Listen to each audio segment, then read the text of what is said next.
অনেক সময় চেম্বার করতে গিয়ে পেশেন্ট আসে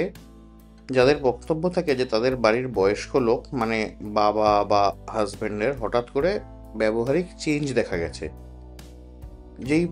লোকটি সারা জীবন খুব ভদ্রভাবে বিহেভ করেছে, কোনো রকমের কিছু চারিত্রিক অসঙ্গতি দেখা যায়নি, সে হঠাৎ করে খুব পর্নোগ্রাফিতে অ্যাডিক্টেড হয়ে পড়ছে বা মাস্টারবেট করছে বা ওয়াইফের সাথে ইনক্রিজ সেক্সুয়াল ডিজায়ারের জন্য কিছু ইনঅ্যাপ্রোপ্রিয়েট টাচ বা may be not limited to wife, even may be some other female in the বাড়ি, লাইক তার মেড হতে পারে, তার বাড়ির অন্য কেউ হতে পারে, কোনো আত্মীয় পরিজন হতে পারে, তাদের সাথে ইনঅ্যাপ্রোপ্রিয়েট সেক্সুয়াল টাচ বা তাদেরকে বাজে নজরে দেখা বা কু নজরে দেখা ইত্যাদি করছে, এবং ন্যাচারালি বাড়ির লোক খুব রেগে যান এবং এতে প্রচণ্ড বিরক্ত বোধ করেন এবং ভদ্রলোকের উপর প্রচুর চেঁচামেচি করেছেন এবং করে কোনো লাভ হয়নি।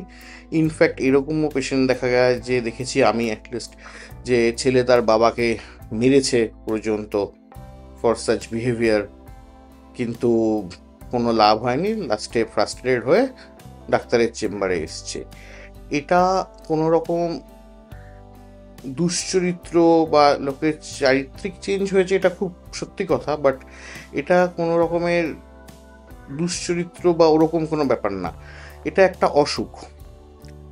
ডিমেনশিয়াতে অনেক সময় যদি ফ্রন্টাল লোব ইনভলভমেন্ট হয়,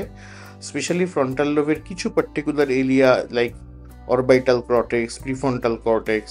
তাহলে হচ্ছে সেটা আমাদের সেক্সুয়াল ইনহিবিশনকে কমিয়ে দেওয়ার ফলে যেটা হয় যে আমাদের ইনহিবিশনগুলো চলে গেলে we behave in a inappropriate way, এবং it is more common in frontal lobe dementia, frontotemporal dementia per se, and Alzheimer's ডিমেনশিয়াতেও লেটার স্টেজ বা এনি কাইন্ড অফ ডিমেনশিয়াতে লেটার স্টেজে দেখা যেতে পারে। যেটা মোস্ট ইম্পর্ট্যান্ট ব্যাপার হচ্ছে যে এর জন্য সেই ভদ্রলোকের উপর চেঁচামেচি করে বা বাড়ির লোকের আশাহত হয়ে বা ওরকমভাবে কোনো লাভ নেই। এর জন্য যেটা করতে হবে, তাকে ডাক্তারের কাছে নিয়ে আসতে হবে, ওষুধ খাওয়াতে হবে এবং তার সাথে সাইকোথেরাপি করা যেতে পারে, তাহলে হচ্ছে এর থেকে মুক্তি পাওয়া যাবে।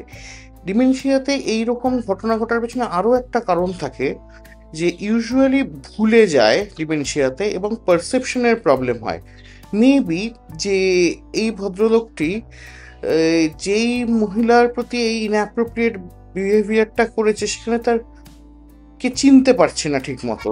তিনি হয়তো অন্য কোনো মহিলার প্রতি এরকম কোনো সেক্সুয়ালি ইনঅ্যাপ্রোপ্রিয়েট টাচ করে ফেলেছেন, হয়তো তাকে তার নিজের স্ত্রী বলে ভেবেছেন। কেন কি অনেক সময় দেখা যায় যে ডিমেনশিয়া পেশেন্ট তার স্ত্রীর নাম বলতে পড়তে না, তাকে চিনতে পারছেন না, স্ত্রীকে দেখিয়ে জিজ্ঞেস করলে বলছে না ওকে তো আমি দেখেছি, ও তো আমার পাশের বাড়িতে থাকে, এক্সেট্রা এক্সেট্রা। তো এই বিহেভিয়ারগুলোর জন্য মারামারি করবেন না, অযথা মনক্ষুণ্ণ হবেন না, ডাক্তারের কাছে নিয়ে আসুন, চিকিৎসা করান, আশা করি ফল পাওয়া যাবে। Thank you.